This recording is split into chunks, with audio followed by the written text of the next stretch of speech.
സാധാരണഗതിയിൽ മിക്കവാറും പിന്നെ ഒരു ഗവൺമെൻറ് എന്ന് പറയുമ്പോൾ അഴിമതി ആരോപണമാണ് ഉന്നയിക്കപ്പെടുന്നത്. അങ്ങനെ ഒന്നും ഉണ്ടായിട്ടില്ലല്ലോ.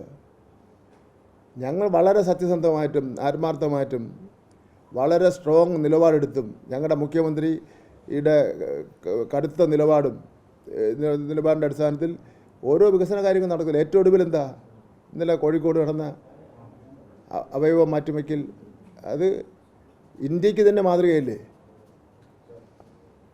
ഇപ്പോൾ ഇന്നലെ മെനഞ്ഞാന്ന് ഞങ്ങൾ കോട്ടകൽ സ്കൂളിൽ കേരളത്തിലെ 43 ലക്ഷം പിന്നെ കുട്ടികൾക്കും പിന്നെ ഹെൽത്ത് കാർഡ് പരിശോധന ഇതുവരെ നടന്നിട്ടുണ്ടോ? അതങ്ങനെ അടുത്ത ആഴ്ച 47 ലക്ഷം വിദ്യാർത്ഥികൾക്ക് ഇൻഷുറൻസ് കാർഡ് അപേക്ഷ കൊടുക്കുകയാണ്. എന്തെങ്കിലും ചെയ്തിട്ടുണ്ടോ? ഈ ഇന്ത്യ രാജ്യത്ത് വേറെ ഏതെങ്കിലും സംസ്ഥാനം നടന്നിട്ടുണ്ടോ? പിന്നെ എന്തിനും ഞങ്ങളെ മാറ്റുന്നു?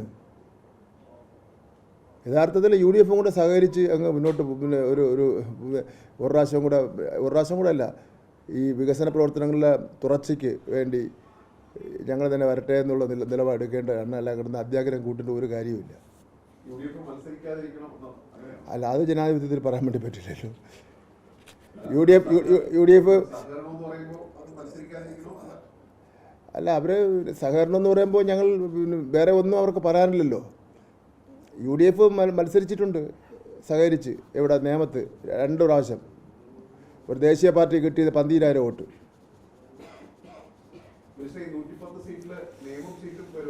ഉറപ്പല്ലേ? അങ്ങ് തന്നെ എന്നുള്ളതല്ല, നേമത്ത് LDF ജയിക്കും ഉറപ്പായിട്ട്.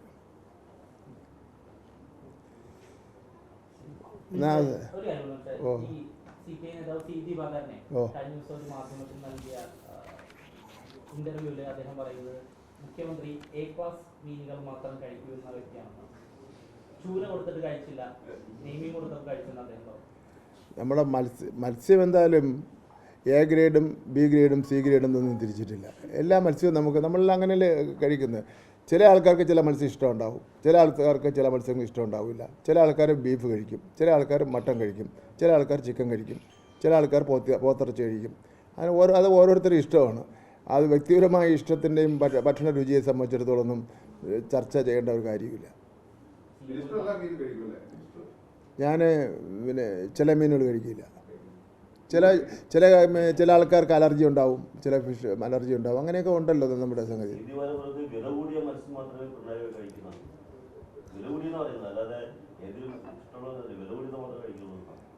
അത് പിന്നെ ദിവാരന് എൻ്റെ ഓർമ്മപ്പശോയിലാണെന്ന് എനിക്കറിയില്ല. നമ്മളെല്ലാവരും എനിക്കറിയില്ല. കക്ഷി വളരെ കുറച്ച് കഴിക്കുള്ളൂ. രാവിലെ ഒരു 1-2 ഇഡലിയോ ദോശയോ അങ്ങനെ എന്തെങ്കിലും, ഉച്ചയ്ക്ക് ചെറിയൊരു കറിയും, വൈകുന്നേരം അങ്ങനെയൊക്കെ. അല്ല, പുറത്തുനിന്ന് വേറെ പിന്നെ വാരി വലിച്ച് കഴിക്കുന്ന ഏർപ്പാടൊന്നുമില്ല. അല്ല, ചിലപ്പോൾ അത് ദിവാരണം ഓർമ്മിക്കാത്ത പറഞ്ഞായിരിക്കും. ദിവാരണം നല്ല ഫുഡ് കഴിക്കുന്നതാണ്. അതൊരു പുസ്തകമാകുമ്പോൾ ഒരു എരിയും പുളിയൊക്കെ വേണ്ടേ? അത്രയേ ഉള്ളൂ. അങ്ങനെ കണ്ടാൽ മതി. എന്താ കുട്ടി? ഒരു കുട്ടിയുടെ അല്ലേ? നമ്മുടെ വകുപ്പിൽപ്പെട്ട അല്ല സ്കൂള്, അല്ല കേന്ദ്ര ഗവൺമെൻറ് അല്ലേ?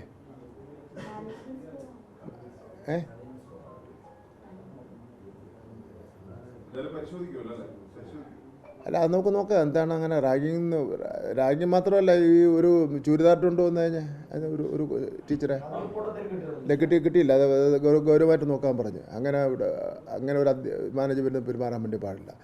ആ ഒരു കുട്ടിയെ കാര്യമായിട്ട് മർദ്ദിച്ച ഒരു സംഭവം അല്ലേ?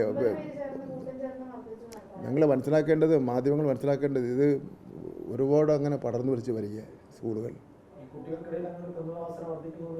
ക്രിമിനൽ വാസനയല്ല, അങ്ങനെ ക്രിമിനൽ വാസന വർദ്ധിക്കുന്നില്ല. ഈ 1-2 കുട്ടികൾ അവർ വൈരാഗ്യവും വാശിയെല്ലാം തീർക്കുകയാണ്. അപ്പോൾ അതിനാണ് ഞാൻ പറഞ്ഞുകൊണ്ടിരിക്കുന്നത്, നോൺ അക്കാഡമിക് ഇഷ്യൂസിനൊക്കെ സംബന്ധിച്ചിടത്തോളം കുട്ടികളെ പഠിപ്പിക്കണം. പൗരബോധത്തെ സംബന്ധിച്ചിടത്തോളം കൂട്ടുകാരോട് എങ്ങനെ പെരുമാറണം, നാട്ടുകാരോട് എങ്ങനെ പെരുമാറണം. സാറുമാരെ പോലും ചിലപ്പോൾ കൈവയ്ക്കുകയില്ലേ? നമ്മളൊന്നും അത് ചെയ്തിട്ടില്ലല്ലോ. നമ്മളെല്ലാം ഒരുപാട് അടിയും നുള്ളും ചെവിയിൽ പിടിക്കും, ചോക്ക് വെച്ചുള്ളത്, ചോക്ക് പീസ് വെച്ചുള്ളതൊക്കെ അത് കിട്ടിയിട്ടുണ്ടോ നിങ്ങൾക്ക്? നിങ്ങളെപ്പോലുള്ളവരൊക്കെ അല്ല വേറെ എന്താ മാർഗമുള്ളത്? അതെ, ശരി. എന്നാൽ ഞാൻ കുറേ പരിപാടി